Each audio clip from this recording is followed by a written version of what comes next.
What's going on, people? Welcome back to Curtis Shaw TV. Back with another live stream today. Special guest in the building. Needs no introduction. Hasn't been on for a while, actually. Lee Judges is back in the building. How are you, bruv?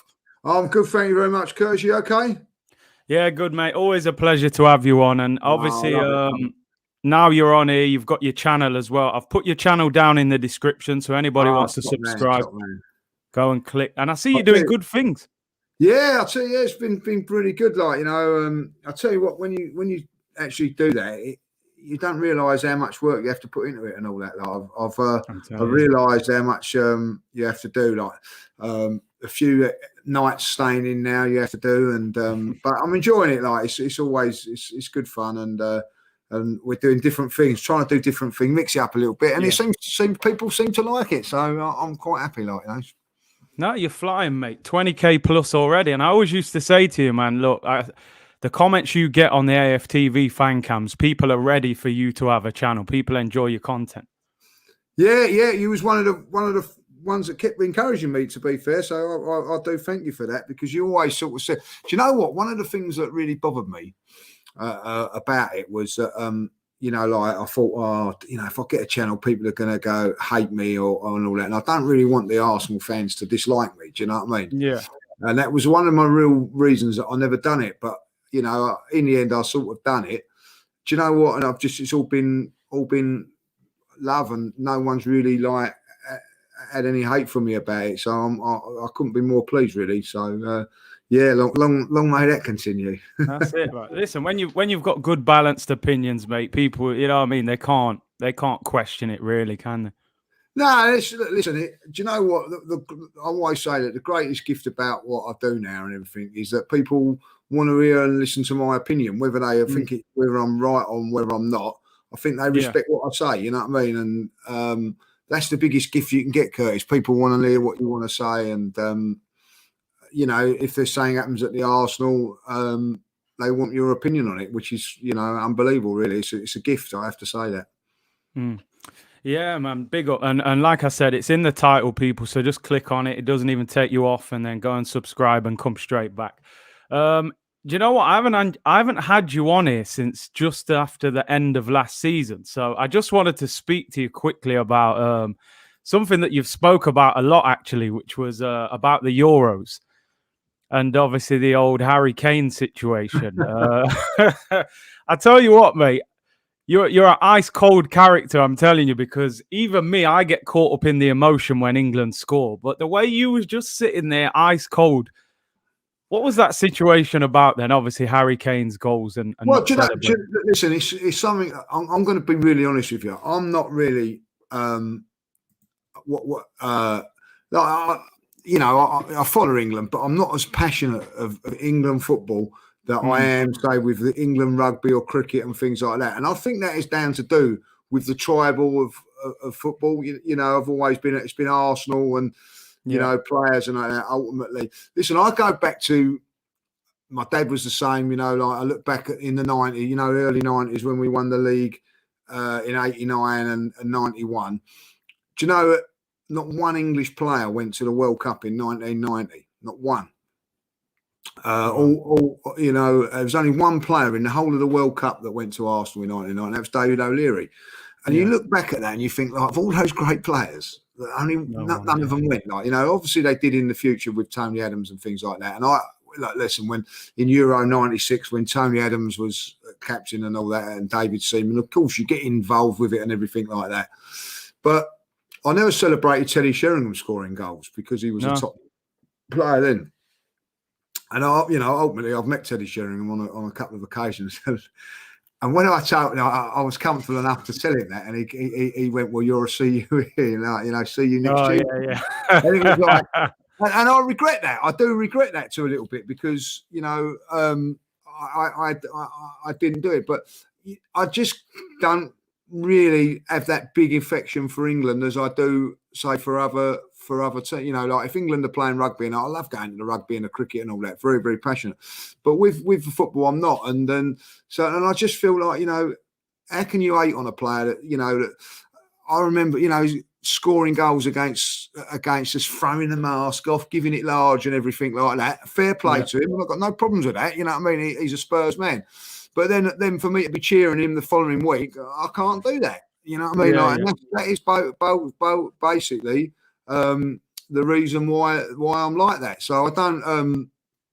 People have got opinions about it and everything like that. I've got to do the England game this week, and I'm just hoping that Harry Kane's not playing against Andorra because he'd be scoring about 4. Yeah, exactly. You know what I mean? So, and listen, it's not just nothing against Harry Kane. It's just any Spurs player. I don't like Spurs, and that's as simple as it. Like, you know what I mean? I don't want to celebrate. It was very, very hard. Paul Gascoigne was at Tottenham in 1990, and he was fantastic. You know what I mean? But there's certain players you can tolerate a little bit, like, you know what I mean, over the years of Spurs players. But Harry Kane is one of those which you can't. And the reason why he is because he scores goals and everything like that. And listen. The Spurs fans go, do this and do that. Like, they don't cheer Sol Campbell and they go, well, it's a completely different thing. No, it's not. You know what I mean? Like, he's playing for England. Forget about Spurs. He's playing for England. You know what I mean? Oh, no, we can't do that because, what he done to us. But so there it is, so it is tribal. And listen, if someone said to me, Curtis, would you want England to win the World Cup or the Euros or Arsenal to win the League Cup? I'm wanting Arsenal to win the League Cup. Simple as that. You know what I mean? The League Cup over the World Cup. Yeah, 100%. 100%. You know what I mean? 100%. It's more about, especially why would I go and cheer on England when they've got no Arsenal players in it? You know what I mean? Do you know the last World Cup, right? The last World Cup, that we played in, they had 5 players playing. You know what I mean? Do you know what, right? And they used to say, England Hotspur. I remember. And you want me to cheer that on? No, thank you. Proper tribalism from Lee, I'm telling you. You bleed Arsenal, don't you? Do you know what? There's a few. Brett Jeffers, sorry, I just missed a comment. He said he's from Australia. He saw Lee in a pub near the ground back in late 2019, but was too chicken to say hi to you. No, don't be silly. Like, anybody, can come up and say hello. Don't be silly. So next time you're over, Brett, come and say hello. Definitely. Come and say hello, mate. Sinister said, first time live. You're doing great work on the channel. Love to the community. So refreshing to go into a chat with no toxicity. Big up for that. And hold on, we got a super chat here. Big up with Latte. Hope you're well, bro. Thank you for your kind donation. Said the great man Curtis and the legend Lee Judges. Big up, Judge. Big up, Latte. Appreciate that, bro. I don't know if you know, Lee. I'm sure you've probably seen it, but I saw this on the way. You became a bit of an internet sensation over the summer with that celebration thing. So it said, Lee Judges seeing Harry Kane miss the penalty and then score the rebound. And then there's about 20 gifs here. Look, like Lee when he scores, when he missed, and there's videos. Lee Judges when Harry Kane scores, just rock, don't move.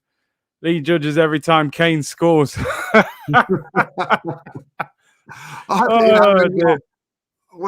It's just, it's just saying it's gone mad. Look, you know me, Curtis. I'm not one for all of that, and it's just happened, and it is now. A lot of people ask that question, and one of the greatest things about it is that you'll get a lot of Tottenham fans. I do everything I can to wind them up, Tottenham fans. But I've got quite a big Tottenham following, people that so whatever, we understand what you're doing, so sometimes I can't get to them as much as I can, I thought, well, how's that working, I really slag them off and whatever, but that's how it is. Listen, it's general, this rivalry, and you can't live with them, can't live without them, and listen, when we beat them the other week, there's no one that enjoys that more than me. I absolutely love it. And do you know what really gets on my goat? I'll tell you something that does get on my goat, when Arsenal fans go, oh, don't, look at you celebrating like it's a cup final. So, you know what I mean? So what? For I get a lot of stick from Spurs fans. So when we beat them, I'm going to give it and I'm going to enjoy it for as long as I can. And that, as long as I can, is until the next game. So as long as we win the once that game, like as soon as the Brighton game's gone, that's it now. Forget about it. Yeah. But for that week and that, I am going to milk it. I'm going to enjoy it because love and behold, they're back. They're back from their golf tours and they're not interested in football. They're back, aren't they? One of my mates texted me the other day, that celebration and all that, and for 7 days later to be above you again. And I just texted him and just went you're back from your golf holiday, are you? You know what I mean? Because that's what they were doing, weren't they?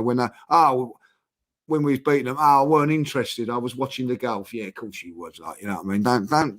Don't insult me, So, and that's the way it is. So I'll always enjoy beating them. And anybody that doesn't, I don't care where they are, Curtis, in the league, whether they're top, bottom, or whatever. I am going to milk it. And every Arsenal fan should, because I tell you what, when the shoe's on the other foot, they do it as well. 100%. And I tell you what, one thing I do agree with you is that for me, I'm definitely club over country. I feel way more passion towards Arsenal than England. I do want England to win. I do support them. Oh yeah, 100%. But I'm Arsenal. Yeah, listen, I've been to a few England games, and I went to Wales versus England. When it was in France in the Euros, fantastic. Really enjoyed it and all that. Sturridge was it last minute? Yeah, Sturridge with a last-minute goal. You know what I mean? And Gareth Bale, I think Gareth Bale scored that day with him. It was a great game and a great atmosphere, and it's great being around the English fans. But I'm not as passionate. If Arsenal, if England win or they lose, I don't lose no sleep over it. I think, move on to that. When Arsenal lose, that's a different thing.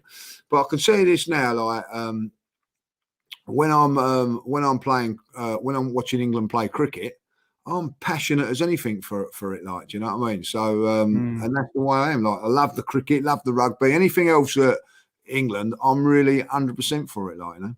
The ultimate troublemakers in the comments. Here he is, Kev. Big up to Kev. Hope you're well. He said, "Ask Lee about his brother. Good to see you both on together."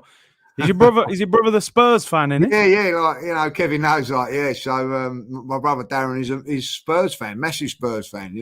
Listen, I'll tell you the truth. I've got 4 nephews that all support Spurs. One of my nephews, can believe it or not, name's Kane. You know what I mean? Can you believe that?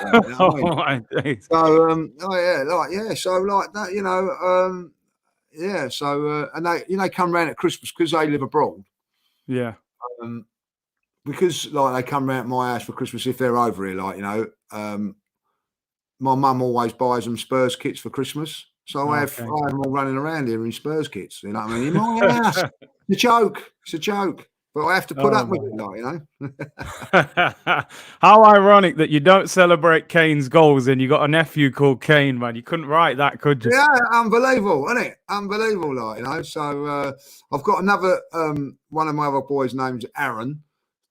But I pretend that he was named after Aaron Ramsey. He wasn't, but I just pretend, you know what I mean?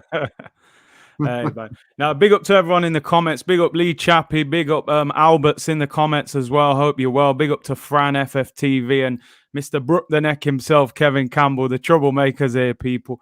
Listen, he does love it. He does put a little bomb in there every now and then, that Campbell. Yeah, every now and then he just throws a little grenade out there, don't he? Grenade in there every now and then, you know what I mean? So... No, but big up to Kev. Listen, obviously, we haven't spoke since last season. In the summer, we spent £150 million, top spenders in the entire Premier League. I think we all knew we needed to spend money. I've done a few shows on the signings that we made. I was happy with some, but a little underwhelmed overall with the whole transfer window. I know we've got to give it time. How did you feel about the transfer window and the signings we made? Do you know what? I listen before I say anything. If you haven't seen Kevin Campbell's show with Bob Wilson, it's absolutely I watched it. Brilliant. Fantastic. It's absolutely brilliant. And Bob Wilson said something in that. He said he seen similarities to when going back when he was playing at Arsenal and all that. And I see similarities when George Graham come into the club. Where we signed a few players. If you go back, Steve Bold, Lee Dixon from Stoke, Nigel Winterburn from Wimbledon, they weren't household names. I'll be honest, I never heard of Lee Dixon and Steve Bold. I know about them now though, and they weren't overwhelming signings, but what they were signings that were needed, were required. And I do think that the signings that we've got have been what we've needed. I look at first and foremost this get out there of Aaron Ramsdale. Was I overwhelmed by that signing? No. Did I thought, what, they spending all that money? He has blown me away with his performances, you know what I mean? So fair play to him, and I think that's fantastic. I've really enjoyed what he's done there.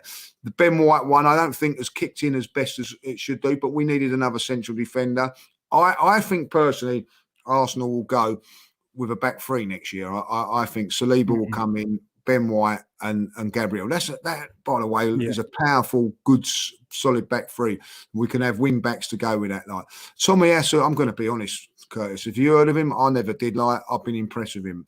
Had a difficult first half against Brighton. Loved the way he changed his game to make sure that he come out without, in the second half. I thought we evened it up, and I like that, So I think there's been Odegaard, I think was, not an overwhelming sign because of what he was already at the club last season. So I think that we've made some good signings on that front. Where I feel we're struggling at the moment is that we've not freshened up the forward line, and I think that is a big thing.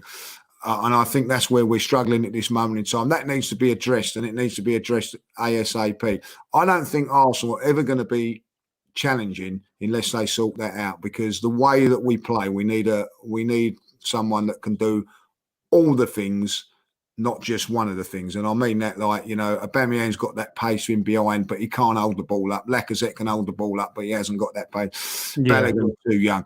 So that is where I look at it, and I feel that Arsenal need to invest heavily. In other areas, not so much now. I think that, it wasn't as bad as transfer as we can see. And the other side of it is that since these players have come into the squad and into the team, the performances, or not performances, but results have got better. The performances have got to pick up. Tenfold, really.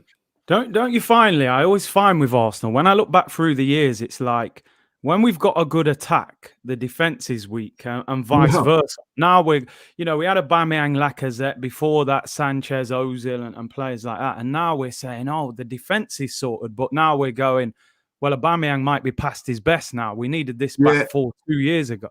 It's frustrating in that sense, isn't it? 100%. We were so funny enough talking about this the other day. Did you imagine if you had Fabregas in this team at his prime? Van Persie at his prime, and this back four. You know what I mean? We was always weak defensively, but then, and as you say, now it's turned around the other.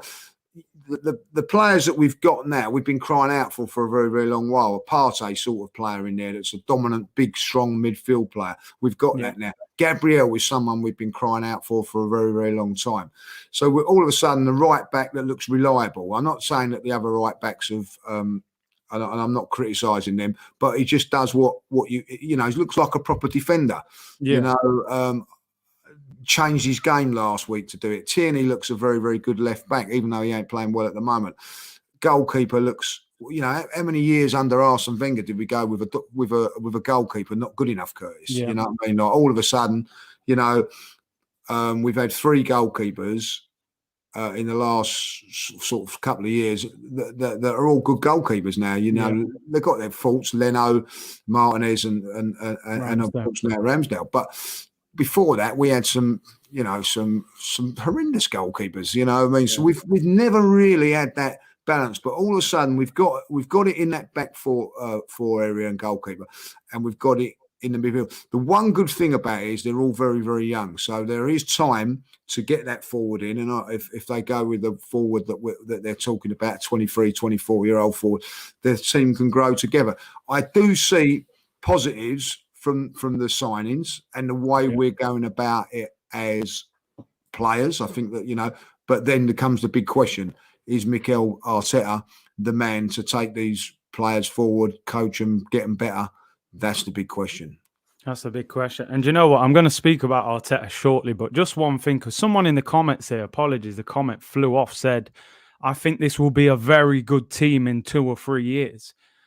So my kind of question back to that is, what do you think needs to happen in those 2 or 3 years? Because let's face it, we need to be back in Europe next season. Is this Yeah. team good enough for now? I don't think it's got enough to get into the top 4, if I'll be honest. I don't think that we're anywhere close to getting into the top 4 at this moment in time. No. But in saying that, you know, we're only 4 points off of it. I know that sounds silly, but like, you know, we are. But ultimately, I think that the force. I watched Liverpool and I watched Man City the other day, and we're nowhere near. It's like watching Man United and Arsenal back in the day. Like, do you know what I mean? They're at a different level of us. Chelsea come down to us and you know, basically bossed the time. Well, we've not seen Man United yet, and I think that if any team is vulnerable for the top 4, it would probably be them. But I still think that they're above us at the moment. I think we've got to get into the top 6. We've got to get into the Europa League and then build from there, and that may be able to attract a couple more players. But I can tell you this now: after next season, we've got to attack, the Champions League and trying to get back in there. The way to do it, I think, is that with the midfield, we need probably 1 player in midfield, maybe 2 to you know, especially if we're getting back into Europe. But we need to change that forward line. I think that, you know, the forwards, by the way, at this moment in time, and I'm not going to blame them entirely for it, because I think that the system doesn't help. But ultimately, they've got to get that sorted out, and that is personnel as well as playing as well. So why are you getting the basis of everything done defensively, which we are? I think that, you know, I even say about as poor as we was against Brighton, you know, I think you have to take like set pieces. We don't look vulnerable on them so much now. I thought we defended very, very well on Saturday. So the test will come when we go to Liverpool. You know, let's see how we can defend them. But when we're up against a very, very good side, but for me, I think that's where we've got to improve, and I think that it's going to be over no more than 2 years, Curtis. I don't want to go 3-4 years. You've got a 2-year window, and they've got to get it right. You know, with players, which is a lot. Listen, people go on at me about players and everything like that. You know, Arsenal and maybe even Liverpool, we can bring into this way of thinking as well. Definitely Spurs and all that. When you buy a player, you've got to get it right. You know, like not like Man City that can go and spend 50 million on Eke and then like a month later go and spend another 60 million on Diaz. You know what I mean? Like Arsenal can't do that. We've got to make the right decisions and make the right player, get the right players in. So it's a little bit tougher for the likes of Arsenal and Liverpool to a certain degree. You know, look at Man United at the moment. You know, they've got where's Rashford going to get a game? Where's Greenwood going to get a game? They've got so many players in areas there. I don't think that's going to help them long term. So you've got to get the right balance of players in and everything like that. And at this moment in time, you know, I don't see too many opportunities for Martinelli, which is a worry. Certainly none for Balogun at this moment in time. Why he hasn't gone out on loan, I don't know, because I think that he has got the whole package. Yeah, he's got the pace. He can hold the ball up, but he needs first team football, Curtis. So I think that. You know, in a couple of years' time, I think Arsenal have got to be banging on the door. And as I say, look, with the likes of Saliba and away, I've watched him a few times at Marseille. I do like the look of him. I've got to say that. You know, he's better than Holding and Chambers and players like that need to be replaced. But ultimately, if you've got him, Gabriel, you've still got Mari as a backup there and Ben White. That's a decent 4 or 4. Not bad. That's a good partnership of central defenders. So. Yeah, we're slowly getting there. Yeah. Do you know what? I just wanted to bring something up. I heard an interview with Darren Bent on the radio, and he was saying that because they were talking about Arsenal's lack of goals in attack. He was saying that this Arsenal team is not a nice team to play in if you're a striker. 100%. Unless you're a particular type of striker. He said it doesn't look a nice team where you're going to get a lot of chances. So is it a case of these attacking players, your Lacazette, your Aubameyangs, aren't good enough, or are we not using them in the right way, or is it a combination of the two? I think we're not. What we're doing is we're far too cautious and defending too much. I watched the game back. You know, when you just think I'm going to watch this game and have a look at it, and you know the result and whatever. And I looked at it, and for instance, Uligar was picking the ball up, and he's looking for an option, and Aubameyang's behind him. Because he's chased back and everything like that. So there's no real options going. And I look at Aubameyang like he's getting back. There was one stage of the game, and this is Brighton, and no disrespect to Brighton, they're a good side, but they're not Champions League material and whatever. Yeah. In the 10 yards inside our own half, Aubameyang, that's where he was setting himself up playing. So basically he's setting himself up to defend 60 yards away from our goal. What really needs, it's unbelievable, really. What needs to happen is he needs to be another 40 yards up, and that's where you start defending from, But ultimately, we drop back into this phrase. Now, you're asking a player like Aubameyang, or you're asking the wide players then to make 40 yards up, to try and score. So then when they do make that 40 yards up, and ultimately, as you know, in football, it's going to break down. You ain't going to score from every attack. Then they've got to go back 60 yards again. So you're asking them to do doggies. Like we've all done doggies, you know what I mean? Like they're normally about 10, 15 yards. We're asking our attacking players to do 60-yard runs up and 60 yards back, It's tough. So somewhere along the line, Arteta's got to say, right, do you know what?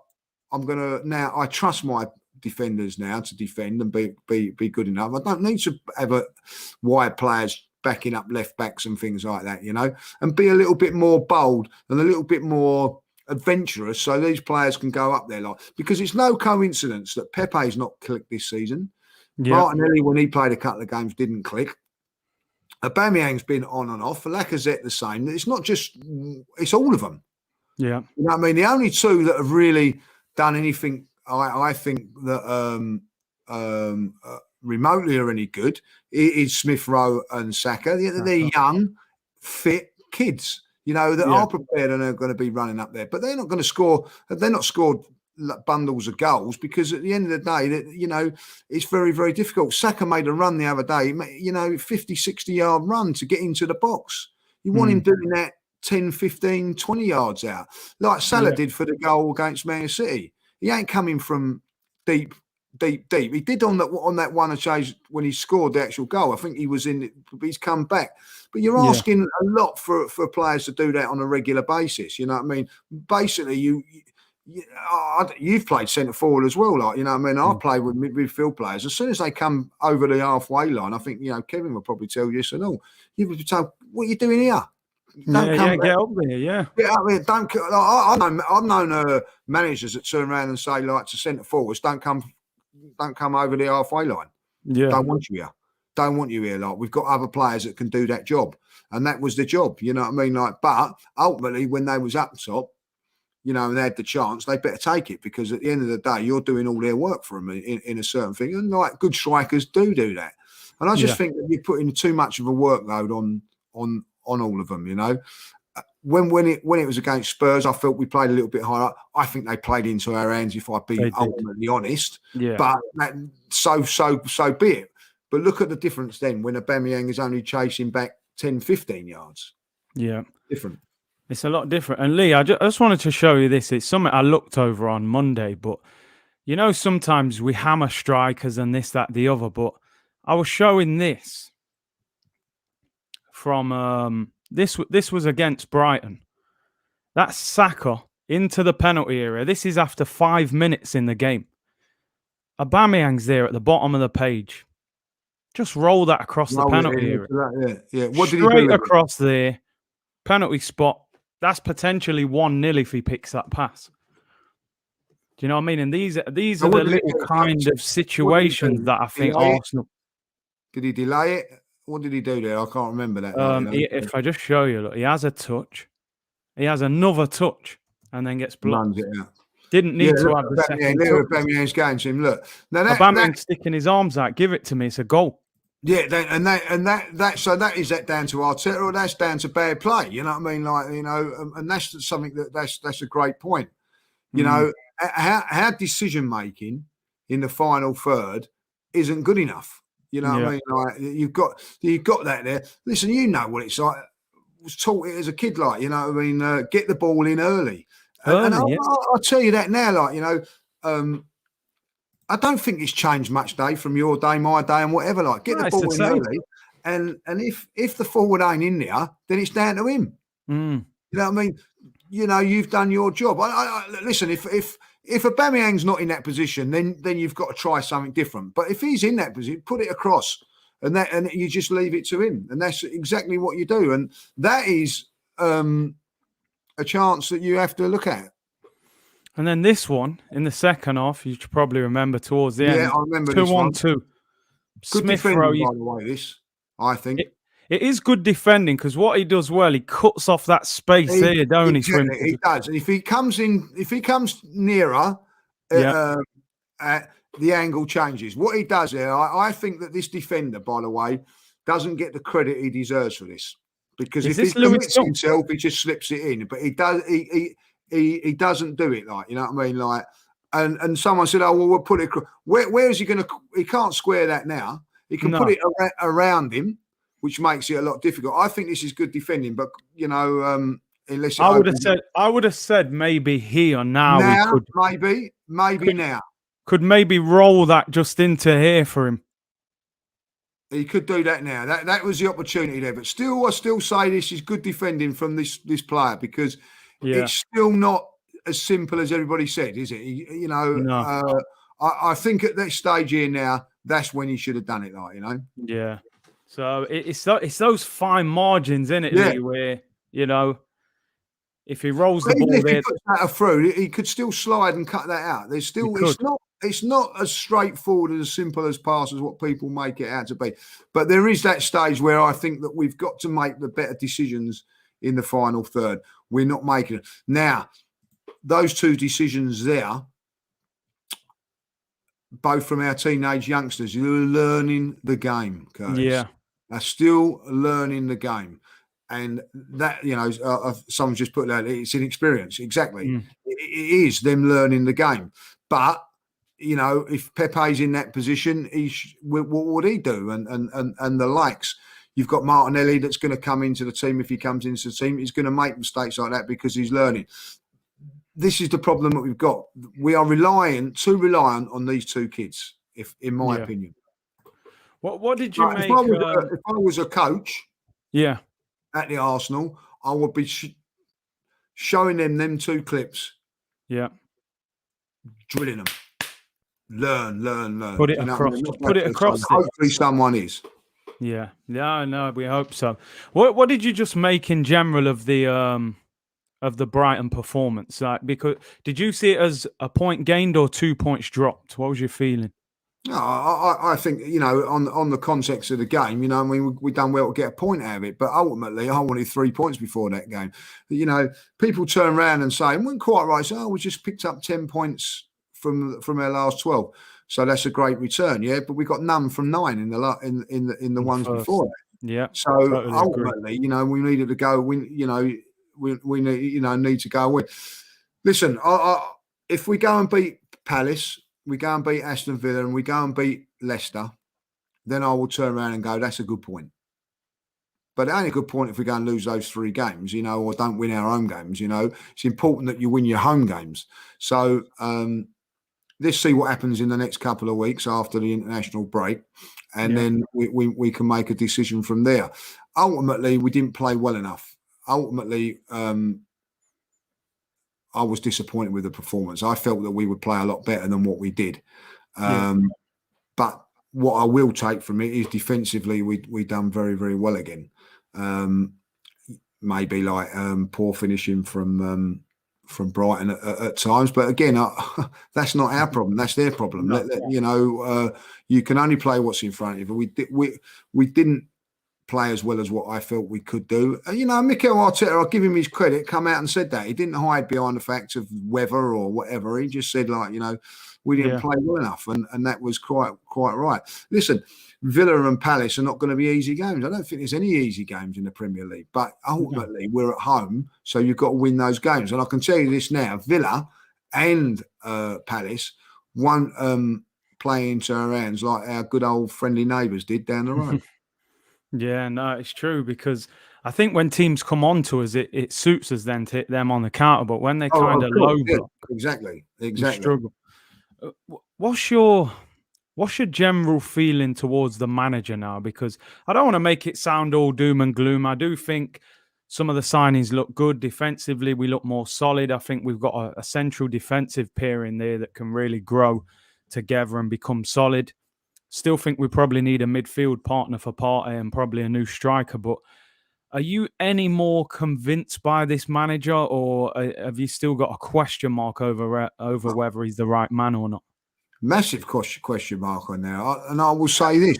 I will say this and about Mikel Arteta. He needs to convince me that he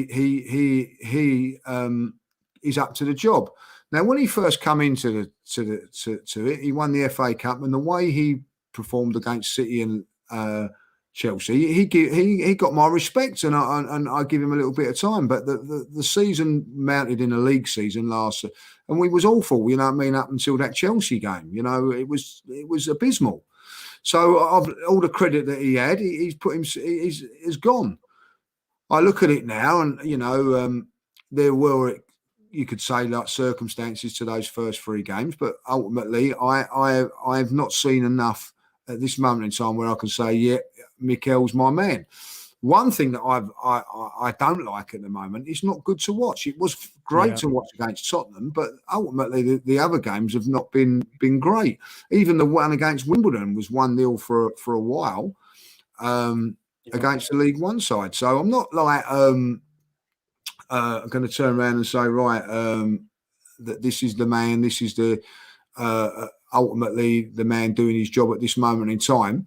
I think that there's still a long way to go for him at the moment, But listen, fans have got the right to say what they want. If they don't want the manager, then great. If they don't, they do, and they want to stick with him, I'm not going to criticise anybody that thinks Arteta is great or that they don't. What I need convincing. I need some performances where he's going to go right. For instance, I'm not saying it, but go and beat Crystal Palace, go and beat Villa, go and beat Leicester, beat Watford, go up to Anfield and give it a damn good go, whether you win, lose or draw. But come away from Anfield, whatever happens, thinking, I don't know, that was a great performance. That was something that I can get behind. That sort of thing. He hasn't done that for me. You know what I mean? Like a shabby 1-0 win against Norwich, a battling performance against Burnley. You know what I mean? Both teams down at the bottom of the table. Tottenham, woeful Tottenham team, if I'll be honest. But Tottenham went and beat Villa, so they're not rubbish. So by any stretch of the imagination. So Brighton, can you back up that Spurs performance with a really good win against against Brighton? Didn't really do it, but didn't lose. So I need some convincing. And when you've come, was it 10th and 10th in the last 2 seasons? 8th and 8th. Is it 8th and 8th? Right, Yeah. 8th and 8th. Right. We're 10th now. I think we're 10th now. I got 10th from somewhere. I think we're 10th now. In fact, we're 11th. We're 11th now. We're on page 2, Lee. Oh, we're on page 2. Yeah. That, I look at it and go, do you know what, Mikel? You're very, very lucky to be at a football club like that one in the background, finishing 8th once, to finish it twice. If you finish it 3 times, you've got no chance. You need to be right up there, and he's got to make some big decisions. And I see decisions, substitutions on Saturday that worried me a little bit, I'll be honest. I think that it's very, very difficult for Mikel to say, right, looking at that game, 3 big central defenders. Yeah. Realistically, it wasn't Aubameyang's game. You know that, I know that. Yeah. But it was hard to say, right, I'll drop him. But it wasn't working to leave it as long as he did, I think he should have made that substitution at half time, because when he did come on, Lacazette, we looked a little bit better because we had a little bit of a platform. We had no platform. Little decisions like that worry me about him.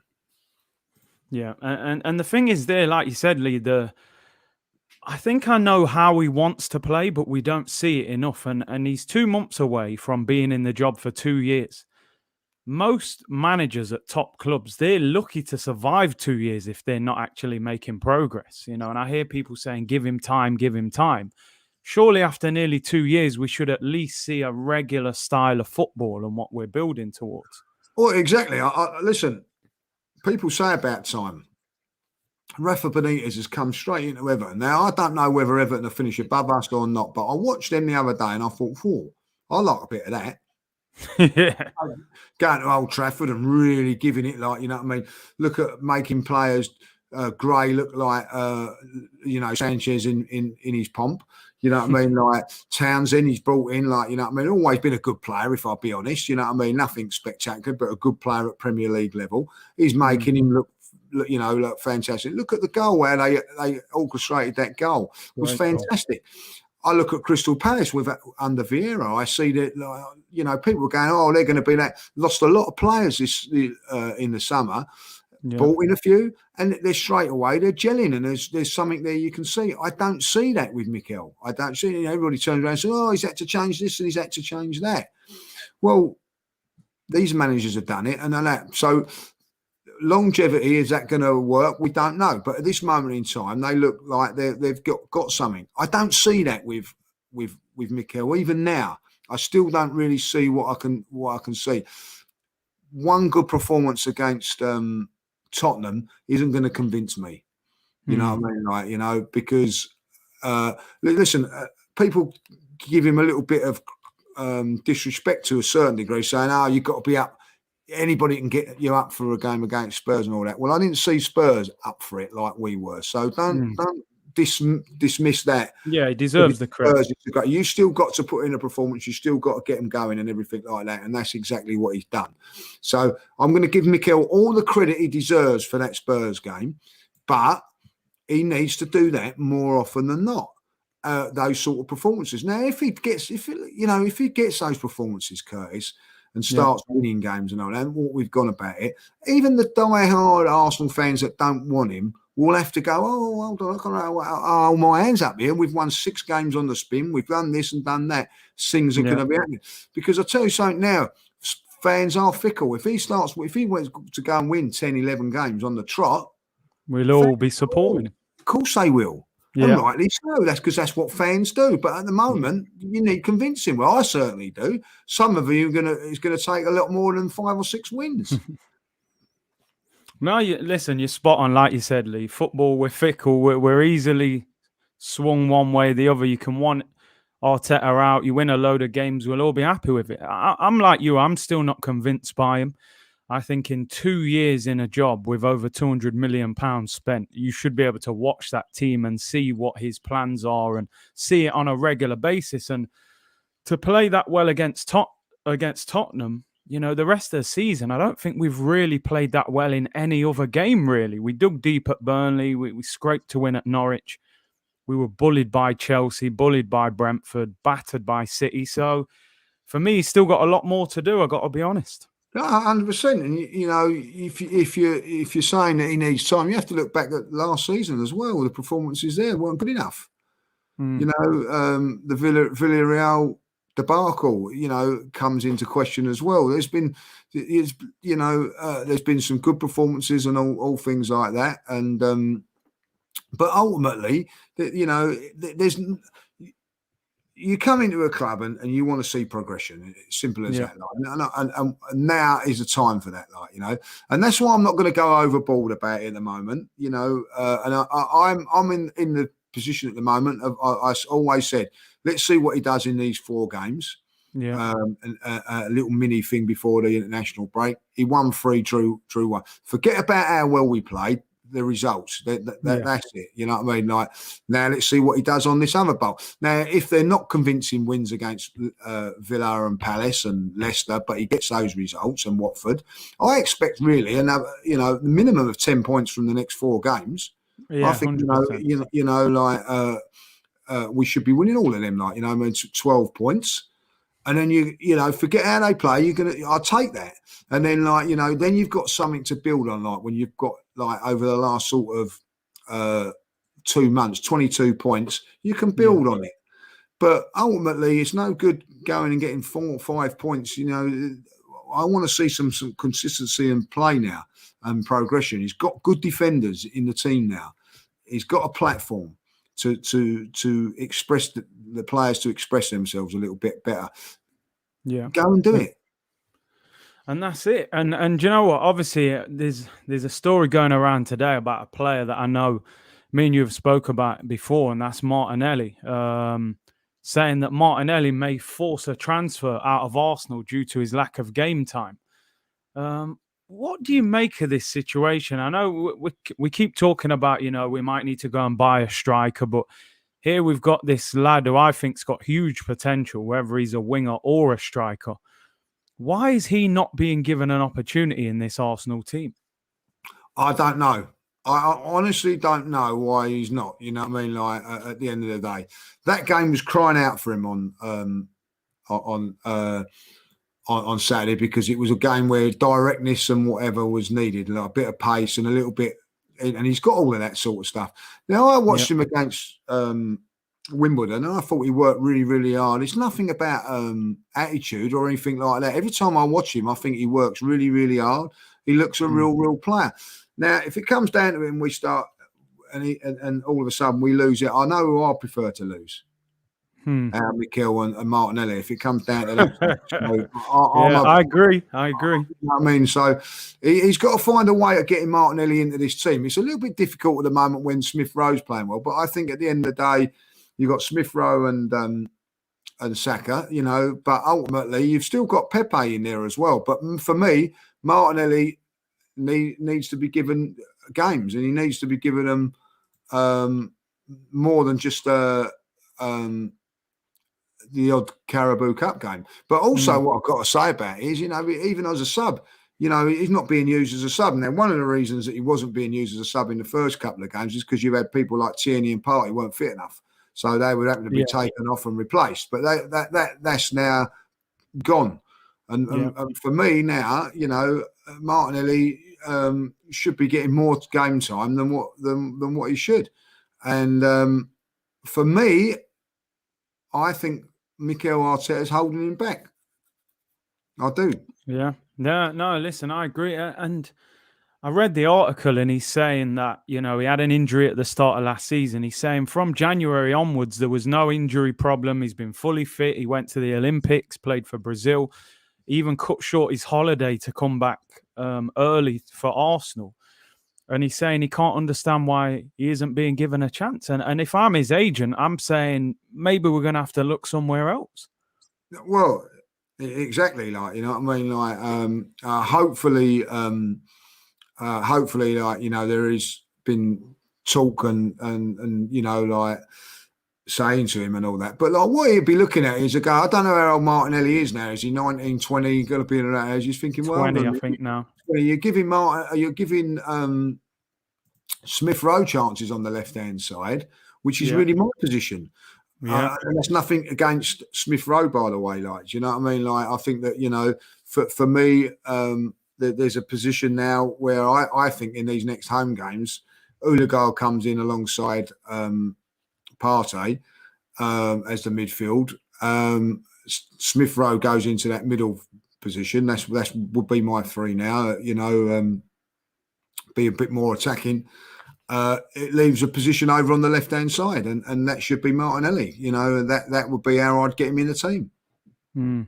Just as you're kind of naming your team there, then who would you play in the other positions? I'm assuming you would go with Saka on the right. Who would you play through the middle? I would still give Aubameyang more time up front.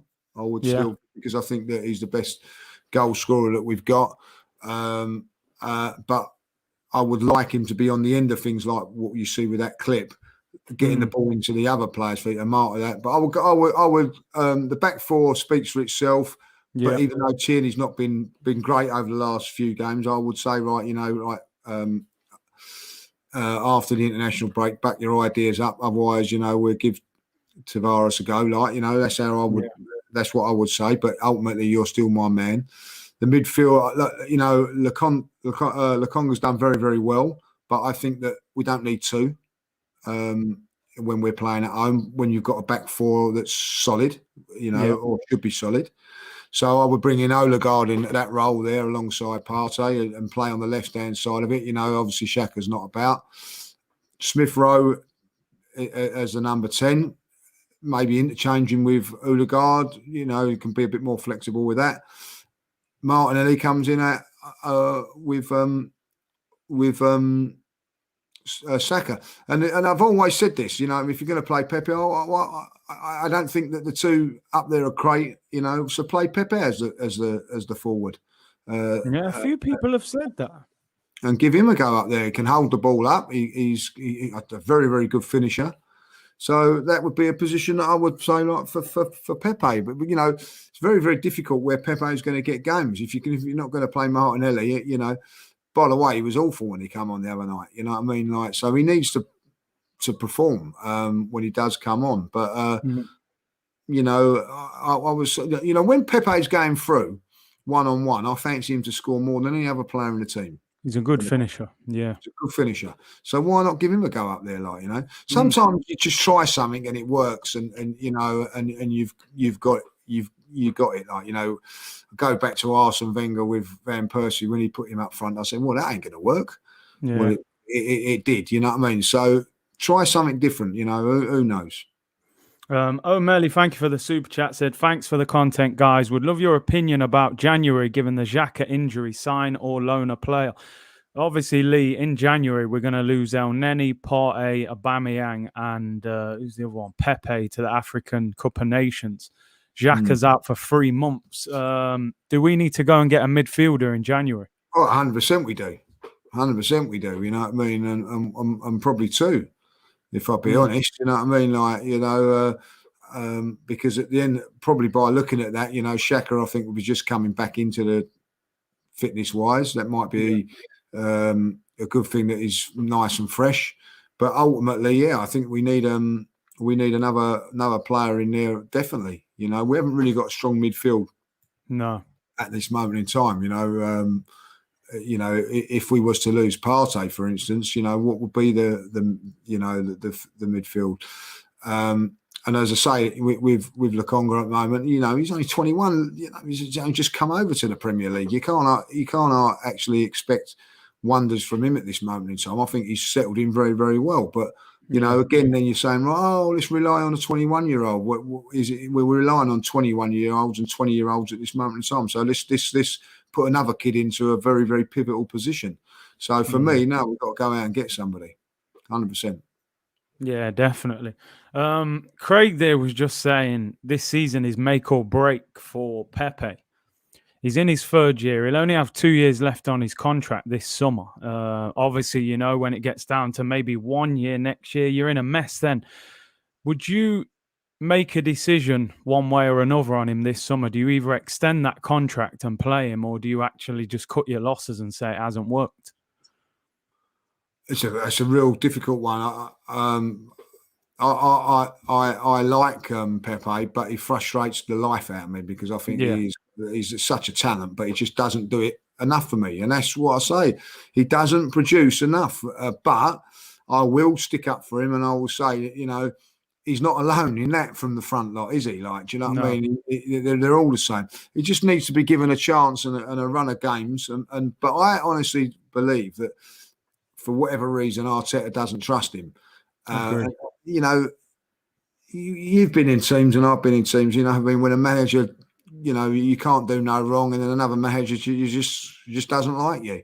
And I just think that he's in that boat. It's nothing personal. He just doesn't fancy him, and I think that if that's the case, if he doesn't, then get rid of him. That's what Mikel has to, or the club has to do.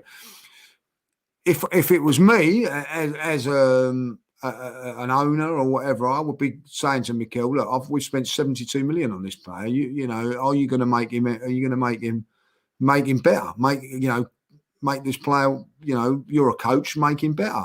Yeah, that's what I would be saying. You know what I mean? And like, you know, for me, if you really, really like Pepe, you would do everything to try and get him a team. Maybe play him up front. Maybe do something different with him. You know, he come on Saturday, and I'm thinking, oh, great, he's going to play on the left, and you know what I mean, put him on the right. You know what I mean? Play him on the left. Play him in what I would say would be his favourable position. So I don't really listen. I don't go on about the transfer fee or whatever like that. I don't care about that. Is he doing enough? Is he doing the business at this moment in time? And the answer to that is no, he's not. But he's a good player, but you've got to try and get the best out of him. I don't think Mikel's ever got the best out of him. The crazy thing is, Lee, isn't it, that you look at last season, Saka gets player of the season. Pepe, you would say, was okay, nothing special, but Pepe got double the goals of Saka last season. And we're desperate for goals in our attack. So I still think Arteta has to try and get something out of Pepe. I still think there's a player there if you can get it out of him. Go, and then it's down to the manager then to get it out of him, isn't it? Yeah. You know what I mean? And so this is what I'm saying. He needs to be given I think, an opportunity and also a little bit of a freedom. Go out there and express yourself. I remember we conceded a goal against Chelsea when Bellerin, I can't remember who it was, give away, shocking defending. I think it was Holding and Bellerin was shocking defending. Or it might have been Cedric. Can't remember. It was that poor. and who did Arteta have a go at? He had a go at Pepe. That tells me all I need to know. Because if it had been if they'd defended it right, I wouldn't have to worry about it, would I? But there you go. And I see that day, and I thought, that don't look good. Yeah. And I've said it all along. I've said from that moment on, he doesn't trust him. One thing I will say with Pepe, Lee, is that number one, I think he has been mismanaged slightly, but I think within himself, I want to see more aggression from him. He was talking about Everton there, Damari Gray. Every time Damari Gray gets the ball, he's going at his fullback. It's aggressive. Puts you on the back foot. With Pepe, sometimes I think he slows it down. A few little skills. Go drive at the fullback a little bit more. Yeah, exactly. I think that one of the things that he does do is he does slow the play down. I think that he does because he wants 2 or 3 more touches. I think that maybe if he played central, he can go right and he can go left. When he's out right, there's only one way he's going to go. So, but I do agree with that. You know, I mean, he doesn't do enough for me. That's what when people go on about, I don't like Pepe, I say, no, he's a great player, but he does not do enough for me. When you see people like Damari Gray doing what he's doing, you know, Pepe should be doing that and more. Yeah. Fam, appreciate the super chat. Said just add a bit of humour. Lee, do you prefer hosting with Sophie or Abby? I love your content, by the way. Keep it going. Love from Canada. That's a tough one. What a question that is, like, you know what I mean? Do you know what? I love both of them, like, you know what I mean? Both great. I haven't really got a favourite, like, you know, if I'll be honest. Probably more Sophie because she likes Arsenal more than she hates Spurs as well. Like, you know what I mean? Abby's a big, you know, like Spurs thing. So probably Sophie, like, but they're both very, very good. Yeah, they're both good, man. How blessed am I, though? How blessed am I? Listen, you're doing pretty well, aren't you? Really, not bad. Not bad at all. Like, you know, like both good-looking girls. I have to say that, like, you know, and you know, so yeah, so it's a tough life, isn't it? It's tough. They know they're football as well, don't they? Fabrizio Romano. I will say this: Abby is unbelievable with her football. She's knowledgeable, not just on Spurs, on all teams. General. Sophie's just knowledgeable at Chelsea, but yeah, Sophie, Abby does know her stuff. Fabrizio put this out last night saying that Arsenal are happy with Saliba's progress. Arsenal told Saliba weeks ago they would trust him 100% for the future. He joined Marseille on loan to play all the games as a starter. Then he'll be back. I mean, I feel like we've heard this before, so I don't completely buy it. But Do you believe that Saliba will be in an Arsenal shirt next season? Yes. Yeah. I think that, bought him very, very young. And he needed some loans, a bit like Balogun, you know what I mean? And I think that's very, very important. I think that he'd have had, it'd be, what's the word now? When he comes over next season, he'd be like, he's had a good couple of seasons in first team football. We'd be ready. And I think that, I think that's important, I'm looking forward to seeing him. And I think he's going to be like the Gabriel on the left, sort of like we're going to have him on the right. You know what I mean? Powerful, strong defenders. We'd be mad to let him go, Curtis. Absolutely mad what I've seen of him. He's better than what we've got. You know what I mean? He's probably at this moment in time more suited to the Premier League than Ben White. Wow. In that role. But I do feel, and I've said it earlier on in the show, I do think that we're going to go to a back three, or we have the options to do that on occasions next season. And Saliba will be pushing, and rightly so. Yeah, I do think that he'll be there next season. Yeah, for me, I mean, like you, I've watched him a few times this year. They've been in the Europa League and that, and that's why I watch it. That's it. And he looks mobile. He gets about the pitch. He's good on the ball, and I would have liked him this year, but it is what it is. I hope next year he's back and playing. But looking ahead, obviously, like you said, after the international break, Palace, Villa. I think we got Leeds in the cup, then it's Leicester, and then Watford. Do you think that's got to be 12 points? I mean, Leicester away is probably the one where you would say that's a bit tricky, but 3 home games in the league and 1 in the cup. 4 home games if you close the cup game. You know what I mean? Yeah. You've got 3 home games. You've got to win your home games. And I expect, I'll be very disappointed if we don't win all 3 of them home games. The Leicester game is tricky because they're a tough team. They're not as in great shakes as what they were last season. So there's a chance that you can get something from there. Depends what goes on in the international break and what goes on for them. But look, minimum of 12 points for me. Unbeaten again, and I think that would be a good block of games. If we got 10 points at the end of those games, I'd turn around and go, do you know what? That ain't bad. I'll take that. But, I'm not going to be going out jumping off the rafters for it because I think that should be expected. Yeah, 100%. Couple of things I wanted to ask you before we start rounding up is how have you found being back in the Emirates? I haven't actually gone to any of the games since I come back. I've left my ticket a few times. So does it feel better in there? Is it revitalized a little bit? It's been unbelievable. It's been like the atmosphere for every game has been. Obviously, you expect it for Spurs. Is always going to be like that, but it was still fantastic. But the other games have been great. It's been fantastic going to the home games at the moment. The atmosphere, the singing, the getting behind there's been no excuses for the players to not perform in that stadium at this moment in time. It's been brilliant, absolutely brilliant. Long may it continue. It's fantastic. There's pockets of people singing all over the place.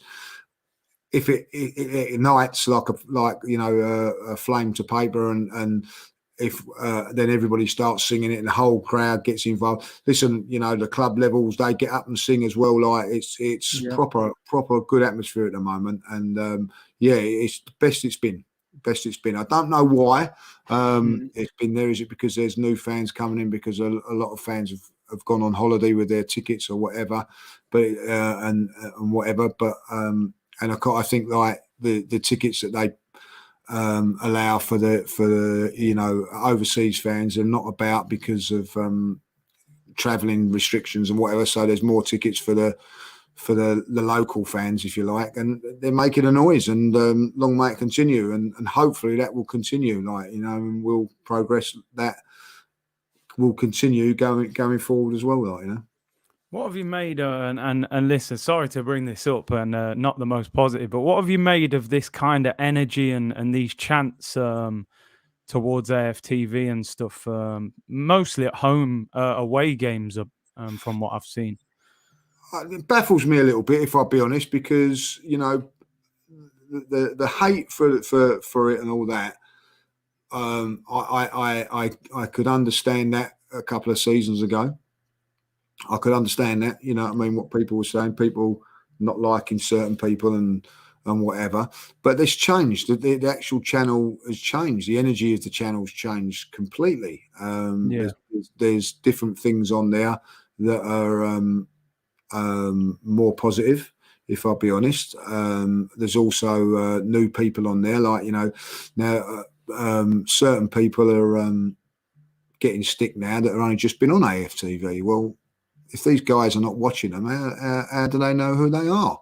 So that, you know, I do feel there's a little bit of jealousy involved. I do think that there is, and I get that, Curtis. Let's be honest, and we were talking about this yesterday. When you're asking people to go on Sky Sports, they're asking people from, you know, people are going to get a little bit bugged at that. Why are they asking him? Why can't it be me and whatever? Like, you know what I mean? Why is he earning money out of it and all that? Like, you know what I mean? I get that. I get that people can be a little bit jealous of that. Like, you know, people have got full-time jobs doing it now. Like, do you know what I mean? Like, myself included. Like, you know. So I can understand that little bit of jealousy of it all, like. But what I can't understand is having to go at say certain people when they've only just been on the channel and whatever, like, you know, so because they don't watch it. But the energy of the channel has, and I think this is to Robbie's credit, he has tried to change that, tried to make it a more for the fans and more whatever. And I think that it has. Yeah. You know, I really do believe that, Curtis. I really do believe that there's a better atmosphere even within the channel. Yeah. The trouble is that, you know, certain people were getting probably too big or whatever, like, and I get why people didn't like that and all that, like, you know. But one of the things that I've always, and this is the other point that I will make on this, is that when they turn around and say, well, he doesn't represent me as a fan, I don't represent no one. No, I represent myself, you know what I mean? Like, but I do, in the back of my mind, think that I have a responsibility to Arsenal fans, not representing them, a responsibility. So I'm not going to do things that were as bad as, you know, certain things.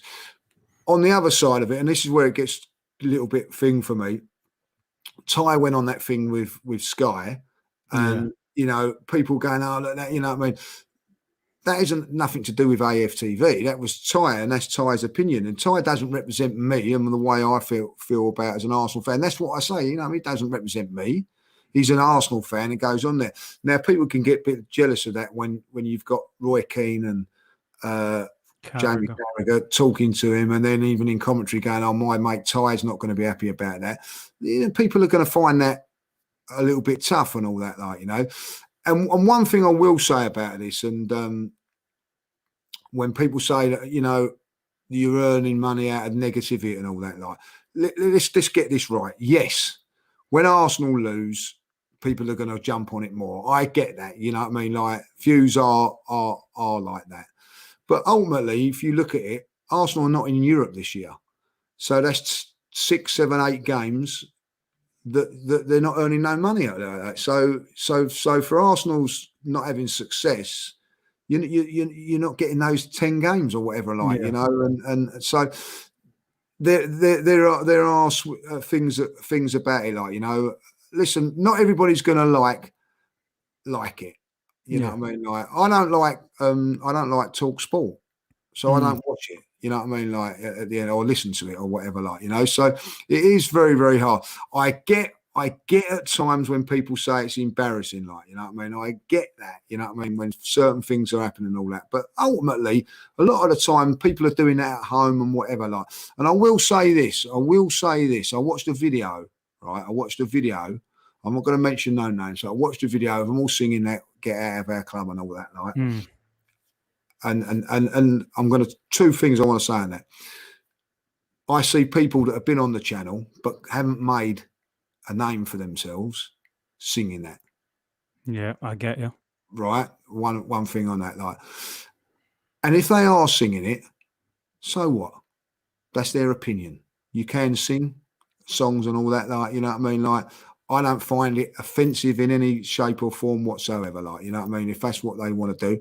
When you start going into, I suppose, like calling people names and things like that, that's different. Yeah. You know, and that is my opinion about it. I like AFTV. I've always liked what that. There was a time when I didn't like the way it was going. Yeah.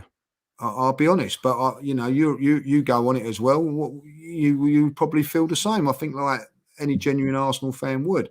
But ultimately, you know, I don't see where the real hate comes from it and all that. And I'm fortunate. I'm fortunate that I don't get that. You know what I mean? Like, listen, Yeah. I have a laugh, and when they come up singing it, I'll sing it as well. Like, do you know what I mean? Like, but mucking about. But I see, but I do see a side. I'm going to be really honest about this, and I'm not going to lie about it, because I've spoken to Robbie about it as a fan, a genuine fan. Yeah. I didn't like the way the channel was going at times. You know what I mean?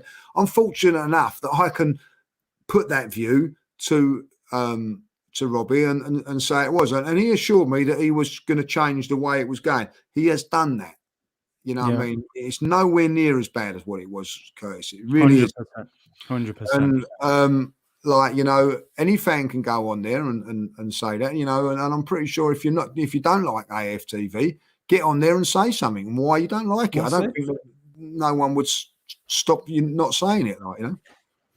And that's it, Lee. I totally agree. Like, I'm like you in the fact that I didn't like everything that was going off on there. And I've said this before as well, but if I was, say I didn't go to the game, I will only watch the ones that I respect their opinion or like watching. That's the beauty of YouTube, isn't it? So to me, I look at like, if you don't like it, don't watch it, you know, or watch the ones that you do like. And I do think there is a lot better balance on that channel now, because I think at times it did get a reputation for just, we're going to have a meltdown, we're going to abuse and criticize. But, you know, I think there is a lot more balance on the channel now. So, yeah, I agree with you in that sense. One of the things, and I agree with this, is, and I'm only going to speak from my point of view, is, like, you know what I mean? I never ever went on AFTV to gain anything out of it. Yeah. It wasn't like that for me. You know, genuinely, I just went on it, and, you know, listen, everybody's got an ego, Curtis, because if you didn't have an ego, you wouldn't be doing what you're doing. I wouldn't be doing what I'm doing.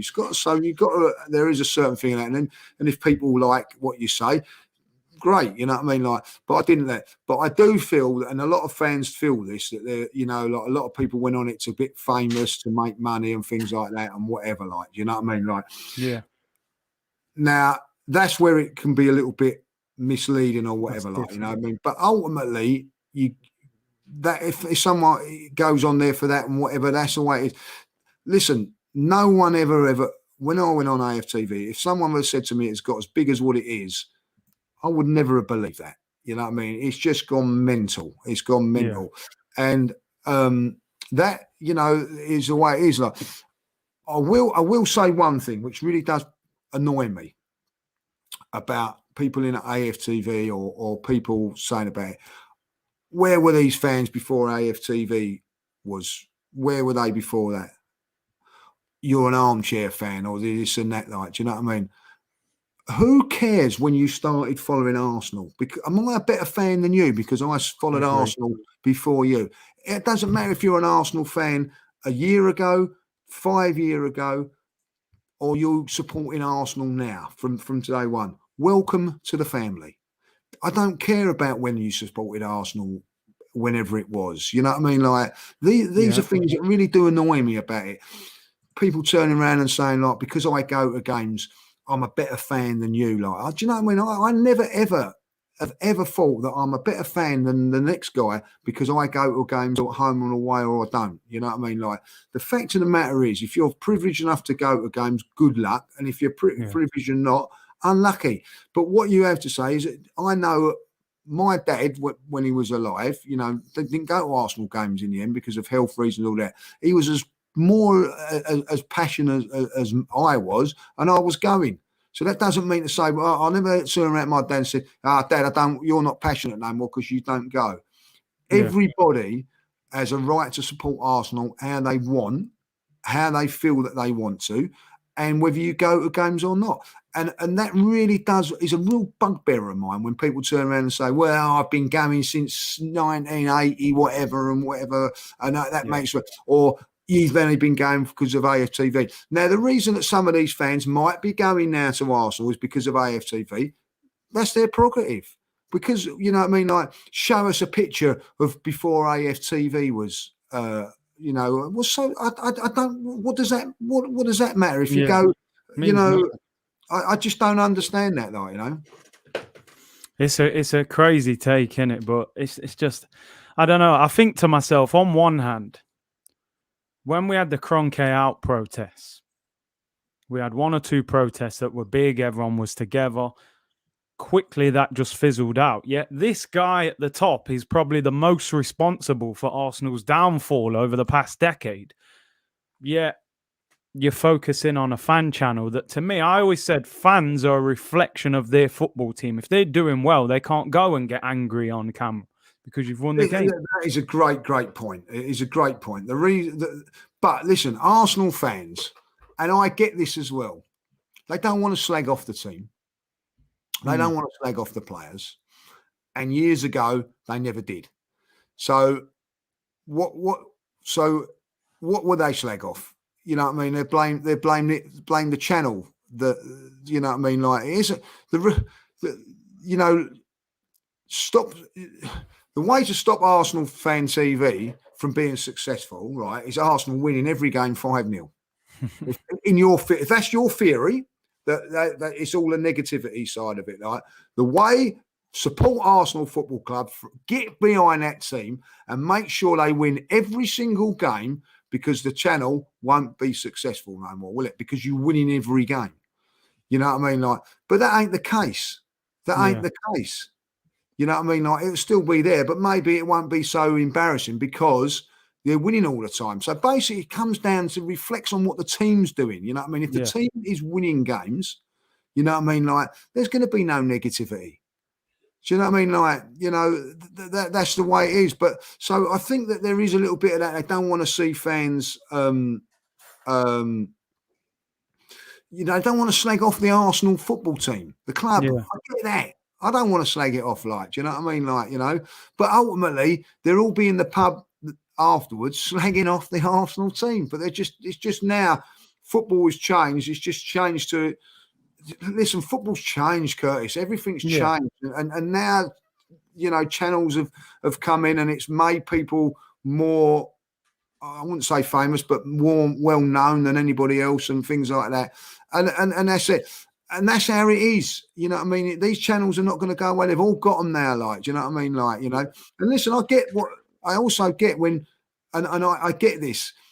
Why do they ask people from AFTV to go on Sky Sports and things like that? You know what I mean? Like, instead of the fan that goes down the pub, because they're the ones that are bringing in the views, Curtis. It's all about that. You know what I mean? It is, yeah. That's the way it is.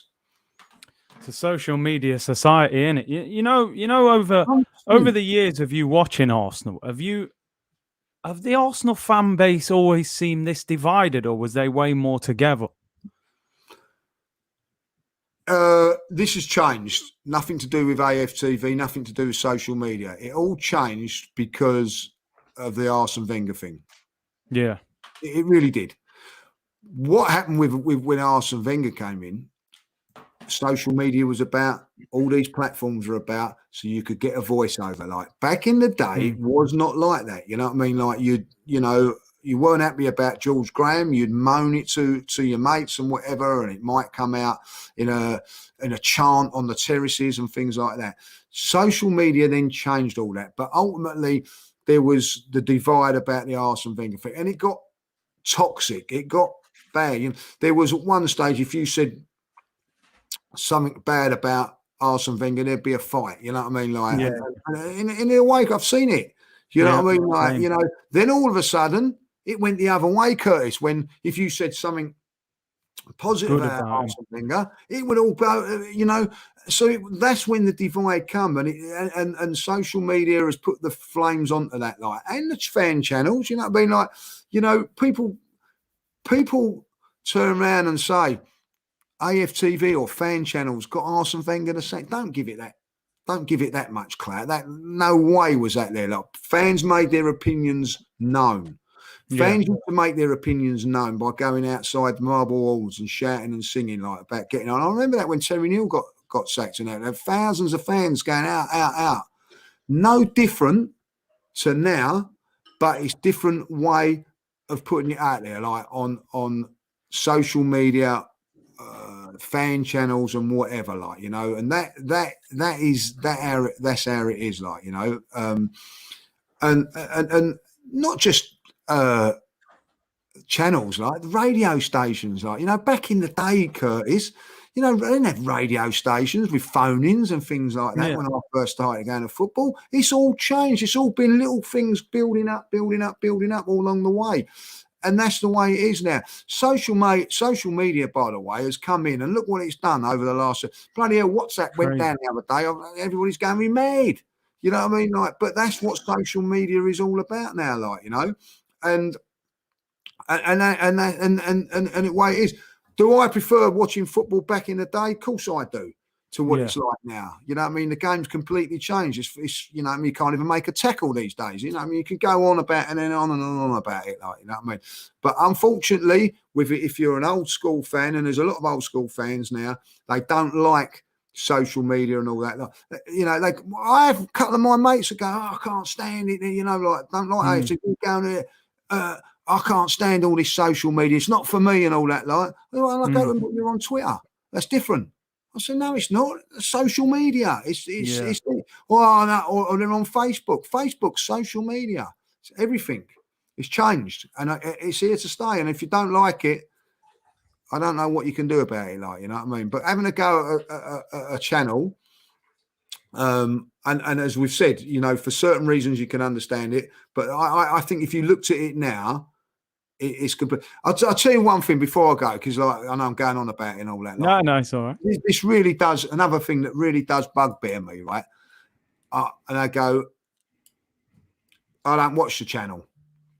So I say, oh, how do you know certain people on it now then, and all that? Like, it comes up on my timeline. If it comes up on my timeline, Talk Sport and that, do you know, I just push through it. Yeah, you don't have to click on it. You don't have to watch it, whether it comes on your timeline or not. You just brush it through. But these people that are hating it, obviously watching it because they know who they are. You know, you know, this. Look, I go about with a lot of few of my mates and everything like that, like, and you know, they don't like AFTV. Yeah, you've said. Yeah. And I get that they get onto me a little bit, like, you know, don't like it for the reasons that we've all just said about and all that, like, they don't watch it. They don't even watch me. They don't even say, like, watch me doing it, like, do you know what I mean? Like, you know, I don't watch it, Lee. You know what I mean? They know I'm on it, but they won't support me on it or whatever because they don't like it. Yeah. I'm not going to have a go at them for that. No, I'm not. You don't watch it. Fair enough. That's it. And that's how it is. Yeah, like you said, man, times have changed, and I think people just have to adjust. That I remember, you know, when I did listen to TalkSport and that, they used to do that thing, Adrian Durham, the Daily Arsenal. Basically a wind-up every day. So it's no different, but hey, it is what it is. 100%. You know, when at first I thought, you know, it was quite good. And then I started getting frustrated by it and all that. Like, you know, it's going too far now. Like, do you know what I mean? Like, so at the end of it, I didn't, you know, and I don't watch TalkSport now. Like, you know, I'll tell you this is a true story. This is, like, you know, Darren Gough, Yorkshire. You know, I follow Yorkshire cricket madly. Darren Gough is one of my cricketing idols. Going, you know, like, loved him as a England cricketer, the way he played cricket, Yorkshire legend and everything like that. He was on there with that Adrian Durham, right? Don't watch him no more. Loved him, but because of what was doing and all that, like, and he was a part of it. Darren Gough now is no longer the Darren Gough that I used to love and adore. Because any slander of Arsenal, you don't accept it at all, do you? So, you know, I thought when he first come on to Darren Gough's on TalkSport, I'll listen to that. Yeah. Turned it off. Different world, man. Different world. Listen. Before we finish that next game, Crystal Palace at home. Patrick Vieira back at the Emirates. I'm assuming you'll probably be going to that. I think it's Yeah, Monday Night Football. What do you expect going into that game? tough And do you think game. we'll win? Tough game. I I hope, but before the game, that everybody's singing his name. Yeah, Because legend. I think he's the best player, in my opinion, that's ever played for Arsenal. I know we're going about Henry Wow. and Bergkamp, but for me, he's the if it weren't for him, we would never have won all what we did. I think he was just the outstanding midfield player of all time. I will sing his name. If he's beaten us, I won't be singing his name. But if at the end of the game, I will do, So I'm a big fan. Listen, I've got a big thing for Crystal Palace because Patrick Vieira's there. I've got a lot of admiration for him as a footballer, and the way he conducts himself and at Arsenal. And I hope he is a massive success at Crystal Palace and goes on further things. But ultimately, I hope. Listen, it was great after the Tottenham. Do you remember when I think they beat when we beat Norwich? They'd beaten Tottenham, and everybody was singing his name, and that was fantastic. And I love that song. I remember in '98 going down Wembley Way when they was all singing that Vieira song, and it was just awesome. And he's a big I'm a big fan of his, and I'm pretty sure he'll do well, and hopefully the Arsenal fans give him a fantastic reception. But for 90 minutes he's an enemy, simple as that. Yeah. No, yeah. Do you know what? I've never heard you say that Vieira's like the best player you've seen at Arsenal. And Michael's saying here, do you think he deserves a statue? Yeah, well, I do. I think that, listen, you've got Tony Adams up there, fantastic. You know what I mean? Like, we're not going to disagree with that. Who was captain of the Invincibles? Patrick Vieira. Yeah. That should give you the statue on its own. Yeah. Because you're the captain of it. Like, you know what I mean? Like, everybody goes on about how unique it was and fantastic it was. Patrick Vieira was the captain of that team, the colossus of that team. Go back to ever watched the game Manchester United versus Arsenal 2002 when we win the league at Old Trafford. No Henry, no Bergkamp. Have a look at Vieira's performance in that game. Guy's a colossal, isn't he? Unbelievable. Go back to the semi-final 2001 against Tottenham. You know what I mean? Like all the top Arsenal performances Patrick Vieira was involved in. Yeah. Vieira and Bergkamp weren't. And that's why, for me, he is the